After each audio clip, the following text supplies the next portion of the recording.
Hey guys, I'm a little bit sick, so I have on a mask. But yeah, my book is called The Crane Wife, retold by Sumiko Yagawa, translated by Catherine Patterson, and it was illustrated by Tsukichi Akaba. And that's the cover. Okay.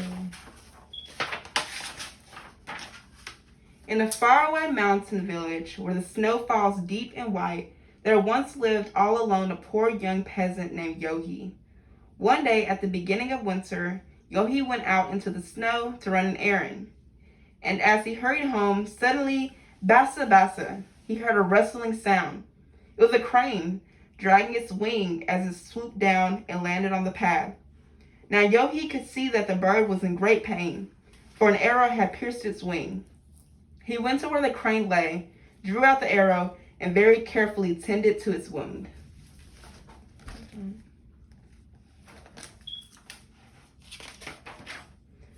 Late that night, there came a tapping, hoto hoto, on the door of the Yohi's hut. It seemed very peculiar for someone to be calling at that time of night. When he slid open the door to look out, there before him stood a beautiful young woman. "I beg you, sir," she said in a voice both delicate and refined, "please allow me to become your wife." Yohi could hardly believe his ears. The more closely he looked, the more noble and lovely the woman appeared. Gently he took her hand and brought her inside.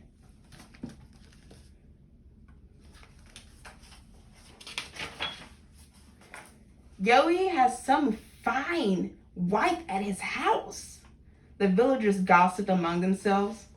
And it was true. The young woman was modest and kind, and she served Yohi faithfully. He could no longer recognize the cold, dreary hut where he had once lived. His house had become so bright and warm. The simple Yohi was happier than he could ever dream. In reality, however, with 2 mouths to feed instead of 1, poor Yohi became poorer than he was before. And since it was winter, there was no work to be found.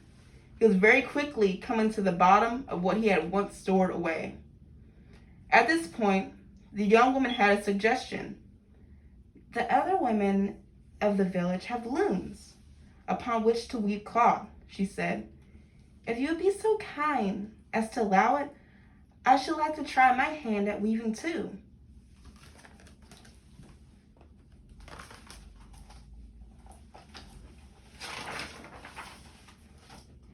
In the back room of the hut, the young woman set up a loom and closed it off with sliding paper doors.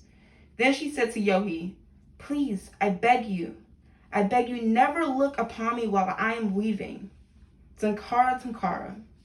For 3 days and 3 nights, the sound of the loom continued. Without stopping either to eat or drink, the young woman went on weaving and weaving. Finally, on the 4th day, she came out. To Yohi, she seemed strangely thin and completely exhausted, as without a word, she held out to him a bolt of material, and such exquisite cloth it was. Even Yohi, who had absolutely no knowledge of woven goods, could only stare in astonishment at the elegant silken fabric.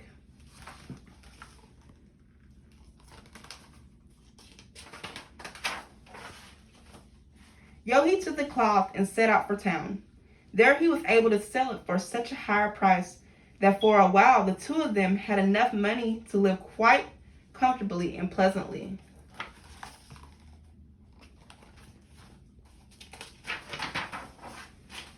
The winter, however, stretched on and on until finally there was very little money left.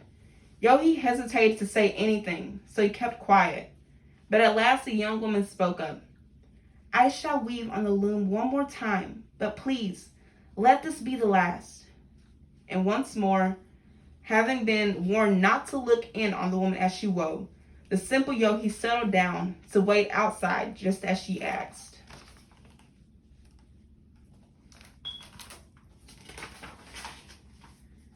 This time, the weaving took 4 days and 4 nights. A second time, the young woman appeared carrying a bolt of cloth, but now she seemed thinner and more pathetic than before. The fabric, moreover, was lighter and even more beautiful. It seemed almost to glow with a light all on its own.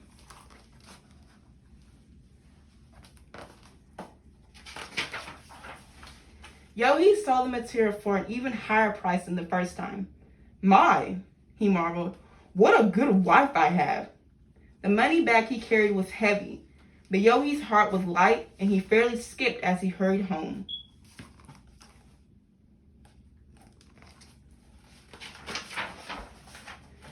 Now the man next door noticed that Yogi seemed to be living far more grandly than he had in the old days, and he was most curious. Pretending to be very casual about it all, he made his way through the snow and began to chat. Yogi, being a simple and innocent fellow, told the neighbor how his wife's woven goods had brought a wonderful price. The man became more curious than ever. "Tell me," he said, "just what kind of thread does your wife use? My woman's cloth never fetched a price like that. If your wife's stuff is as marvelous as you say, you ought to take it to the capital, to the home of some noble. You could probably sell it for 10 times, for 100 times more. Say, how about it? Why don't you let me do it for you? We split the profits down the middle. Just think of it. We could live out the rest of our lives doing nothing but sitting and fanning ourselves." Before Yogi's eyes, gold coins, great and small, began to dazzle and dance. If only he could get his wife to relent. If only he could persuade her to weave again. They could see such a fortune as he had never been before.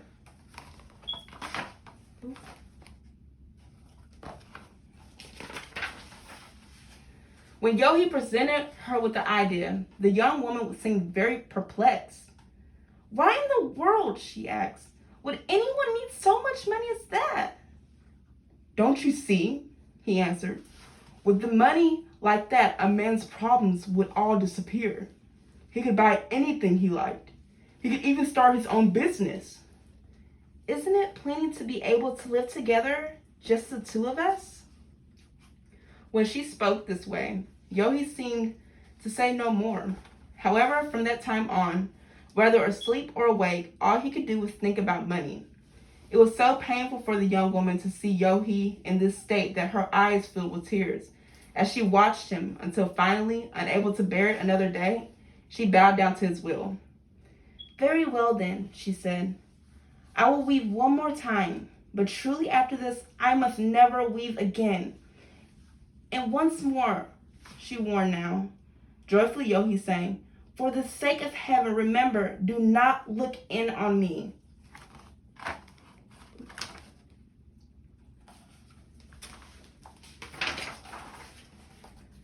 Yogi rubbed his hands together in his eagerness and sat down to wait. Tankar to car. The sound of the loom continued on and on into the 5th day. The work in the back room seemed to be taking longer than ever. Yogi, no longer the simple fellow that he had once been, began to wonder about certain peculiar things. Why did the woman appear to grow thinner every time she wove?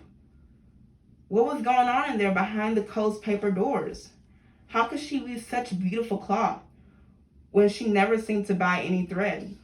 The longer he had to wait, the more he yearned to peep into the room, until at last he put his hand upon the door.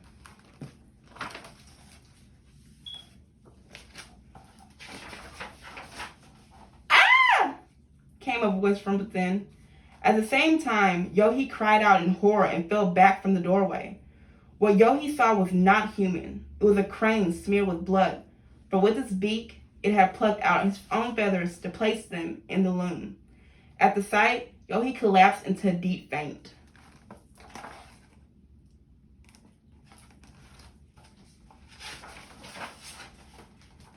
When he came to himself, he found lying near his hand a bolt of fabric, pure and radiantly white, through which was woven a thread of bright crimson. It shone with a light this world has never known. From somewhere Yogi heard the whisper of a delicate, familiar voice. "I hoped," the voice said sorrowfully, "that you would never be able to honor my entreaty. But because you looked upon me and my suffering, I can no longer tarry in the human world. I am the crane that you saved on the snowy path. I fell in love with your gentle, simple heart, and trusting it all alone. I came to live by your side. I pray that your life will be long and that you will always be happy."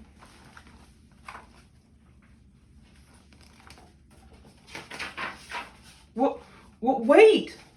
Yogi stumbled in his hatch to get to outside.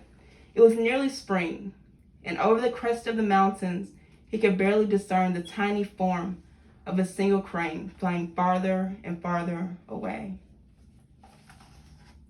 The end.